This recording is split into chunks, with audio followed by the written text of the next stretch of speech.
Begin. Official audio recording data for SCP-004. Object class defined as Euclid. SCP-004 consists of an old wooden barn door, known as SCP-004-1, and a set of 12 rusted steel keys, known as SCP-004-2 through SCP-004-13.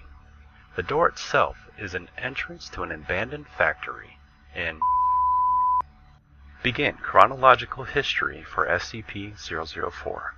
On July 2, 1949, a group of 3 juveniles trespassing on federal property near find the door. According to their testimony, they found a set of rusted keys in an iron lockbox and determined what door the keys unlock.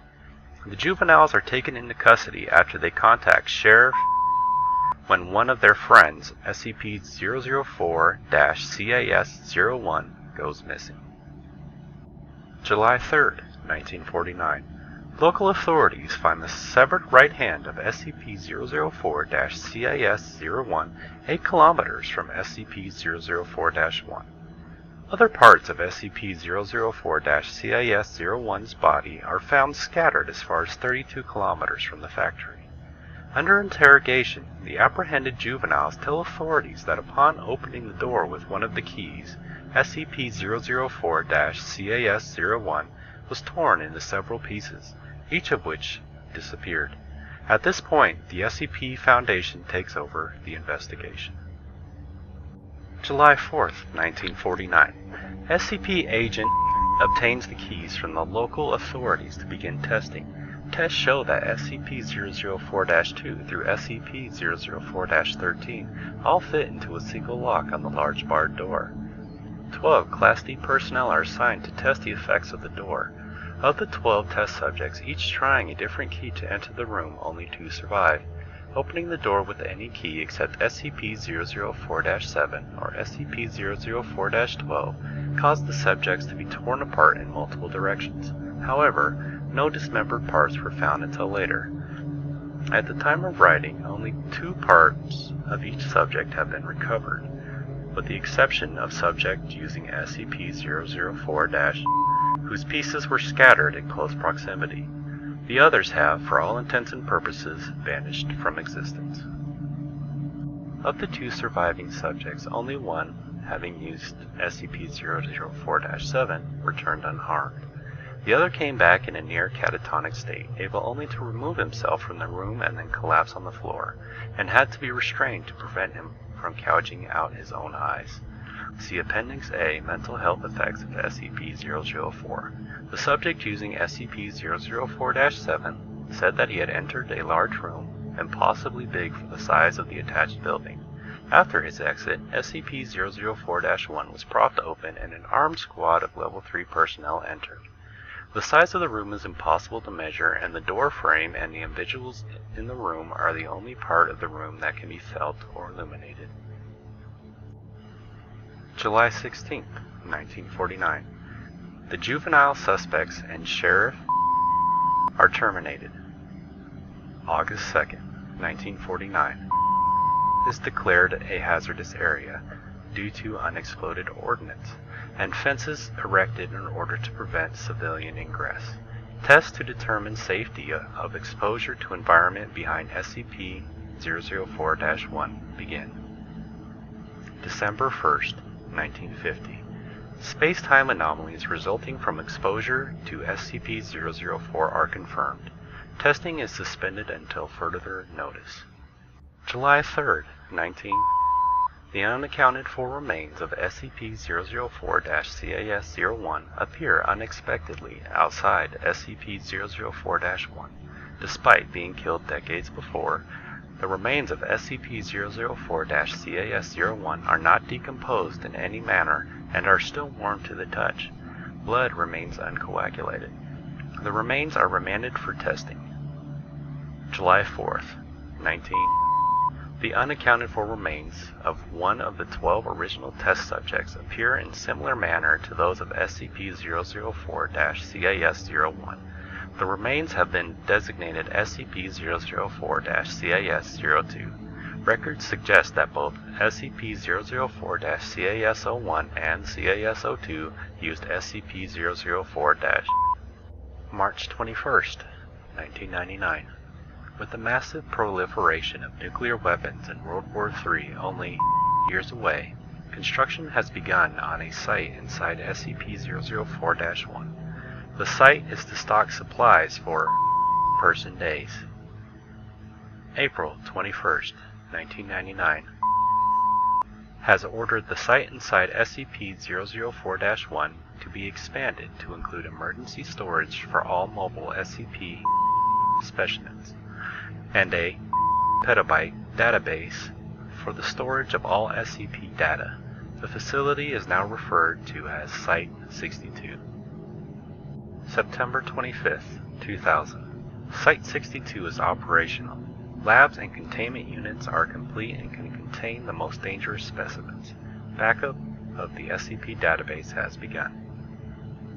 January 25th, 2001. Due to time anomalies, see space-time anomalies below, all personnel working at Site 62 are now required to reside on-site permanently. Families of personnel are to be informed that loved ones perished in an industrial accident. Cloned bodies have been prepared for funeral. July 14th, 2003. Massive power outage across northeast United States and through Canada. Due to the initial failure of multiple SCP generators, Site 62 was without power for 53 minutes. During those 53 minutes, those on site were completely without any source of light. They reported sensing creatures and people, although no abnormal entities could be seen or felt. Selected facility personnel were allowed to read Appendix A and said that the creatures sensed were of humanoid size but otherwise similar to the massive green creature described. Information for space-time anomalies. SCP-004 seems to propagate spatio-temporal anomalies. Personnel leaving the facility report losing time. Those who have been in the site for weeks insist that they had only been in the facility for several days, and records of work completed and supplies consumed support their claims. Other temporal anomalies involve SCP-004-2 through 13, especially the reappearance of SCP-004-CAS-01 and SCP-004-CAS-02, exactly years after using SCP-004- has been assigned to work to investigate all aspects of these time anomalies. Spatial anomalies include the impossibly large dimensions of the area opened by SCP-004-7. Similarly, the 2003 blackout incident suggests that there exists an alternate plane of existence within the same space that Site 62 occupies. Further notes. Testing on SCP-004 reveals that 10 of the keys open SCP-004-1 on a dimension where the laws of physics and topology are significantly different than those of our home dimension. Test subjects meeting these hostile conditions are torn apart, their body parts deposited in various locations, only 3 of which have been verified to be on Earth. Material deposited at 2 of these points appears immediately. Material deposited at the 3rd appears exactly years into the future. The other 7 locations are currently unknown. Current testing focuses on 2 venues of research. The first is finding ways to survive SCP-004's hostile topologies. The second suggests that SCP-004-2 through 13 may open doors other than SCP-004-1. Appendix A. Mental health effects of SCP-004-12. All Class D personnel using SCP-004-12 return in a catatonic state, unable to speak. Some may have enough energy left to try to claw out their eyes. Of the 16 subjects, only 4 have survived. Only 1 has regained speech following long-term psychotherapy. He was able to tell the psychiatrist that he saw a massive green creature, so large that much of its body extended beyond the field of view.